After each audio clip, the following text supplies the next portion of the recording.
ኮንትራት በቼልሲ መፈረሙ ይታወሳል። ካለን ሰዓት አኳያ ፈጠን ለማለት ሞክራለሁ። ቼልሲ በአምስት ቋሚና ማገሮች ወይም በአምስት ኮሎኖች እንደሚሰራ ጃቢ አሎንሶ አሳውቀዋል።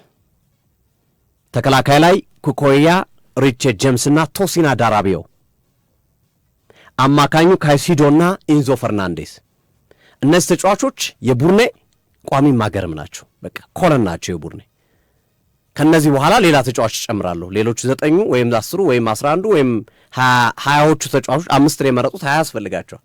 20ዎቹ ተጫዋቾች ከነሱ ጋር በተያያዘ የሚሰራቸው ነው የሚሆነው የሚል ሐሳብ ማስቀመጣቸው መነጋገሪያ ሆኗል። ቼልሲን ሪቮሉሽናይዝ አደርጋለሁ እያሉ ነው። ቼልሲን እንደ አዲስ አብዮት አስነሳለሁ በቼልሲ ቤት ውስጥ የሚል ሐሳብ ነው ጃቢ አሎንሶ ይዞ የመጡት። በባየር ሊቨርኩሰን የሊጉን ዋንጫ ደብል አሳክቶ መምጣታቸው ይታወሳል። እንዲሁም ትሪብል ለማሳካት ጫፍ ላይ ደርሰው ነው የተሸነፉት በአትላንታ በኤሮፓ ሊግ የፍጻሜ ጨዋታ እና የቼልሲ አመራሮች ደግሞ ጃቢ አሎንሶ ወደ ቼልሲ ሲመጡ ከተነጋገሩባቸው ጉዳዮች መካከል አንዱ የዝውውር ጉዳይ ነው። በዝውውር ጉዳይ ላይ ከፍተኛ ገንዘብ እንደሚመደብላቸው ቃል የተገባላቸው ሲሆን 300 ሚሊዮን ፓውንድ ቼልሲ ለጃቢ አሎንሶ መድቦላቸዋል።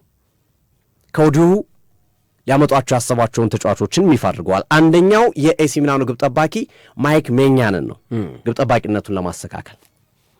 ሁለተኛው በአጥቂ መስመር ላይ ቪክቶር ኦስሜን ነው። ቅድም ያልኩት ለዛ ነው። ጆዋ ፔድሮ ሊለቅ ይችላል። ጆዋ ፔድሮ አደጋ ላይ ነው ያሉት። ዴኮ መጥቶ ለንደን ላይ ከወኪሉ ጋር እየተነጋገረ ነው። ጃቢ አሎንሶ ከአምስቱ ቋሚዎች ውስጥ አላካተተውም ጆዋ ፔድሮን። ቪክቶር ኦስሜንን በሌላኛው መስመር እየፈለገ ነው ያለው ጃቢ አሎንሶ ኦስሜንን። የፔድሮ ጉዳይ በቼልሲ ቤት ውስጥ አጠራጣሪ ይመስለኛል። ላይቀጥል ይችላል ቀጣዩ ዓመት። ሌላው ተከላካይ መስመር ላይ ነው።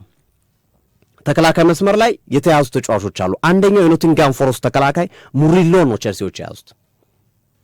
ብራዚላዊ ሙሪሎን ይዘዋል። ገርሞኛል ወርልድ ካፕ ላይ አለመመረጡ። ሙሪሎን ይዘዋል።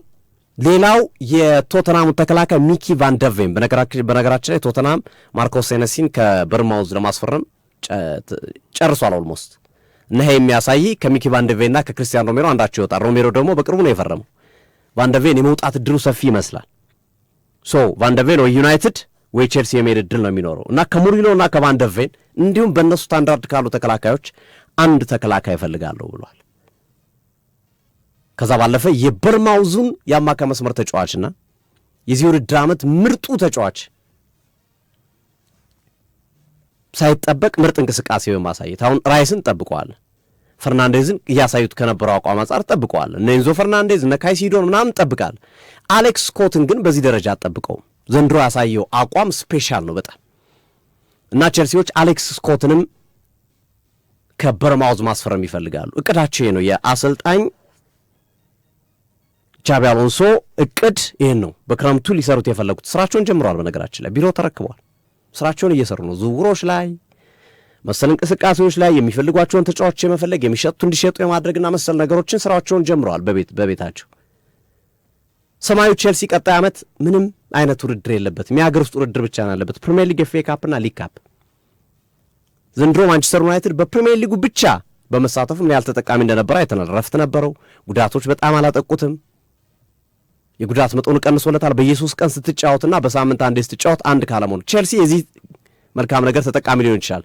ከአውሮፓ መውጣቱ አስደሳች ባይሆንም ቼልሲን የሚያክል ክለብ የገነነ 2 የሻምፒዮንስ ሊግ ዋንጫ ያለው ክለብ በአውሮፓ መድረክ አለመመልከት ለቼልሲ ደጋፊዎች ህመም ቢሆንም ግን በህመም ውስጥም አንዳንድ የመልካም ነገሮች ሊመጡ ይችላሉ። ቼልሲ ጥሩ ፊርማዎችን ማድረግ የሚችል ከሆነ በቀጣይ ዓመት ሎድ ስለሌለበት ለዋንጫም ሊፎካከር ይችላል። ሎድ ስለሌለባቸው ጥሩ ጥራት ያላቸውን ተጫዋቾችን ማምጣት የሚችሉ ከሆነ አድቫንቴጅ ሊያገኙ ይችላሉ። ከነ ዩናይትድ፣ ከነ ሲቲ፣ ከነ አርሰናል፣ ከነ ሊቨርፑል አንጻር ጥቂት ጨዋታዎችን ስለሚያደርጉ አድቫንቴጅ ሊወስዱ ይችላሉ። ቡድን በደንብ አጠናክረው ከመጡ ኢቭን ዋንጫም ሊወስዱ ይችላሉ።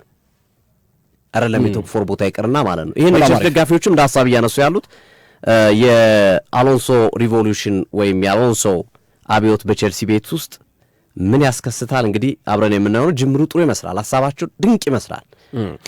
የተወሰነ መረጃ ለመጨመር ያክል ዴክላን ራይስ ቀጣይ ፍልሚያችን ፓሪስ ሰን ጀርመን ጋር ነው። ስለዚህ ቀጣይ ለፓሪስ ሰን ጀርመኑ ፍልሚያን በደንብ ተዘጋጅተናል።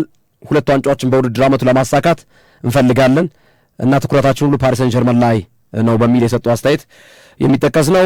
ማሲሚሊያኖ አሌግሪ ከኤሲ ሚላን አሰልጣኝነት ተሰናብተዋል።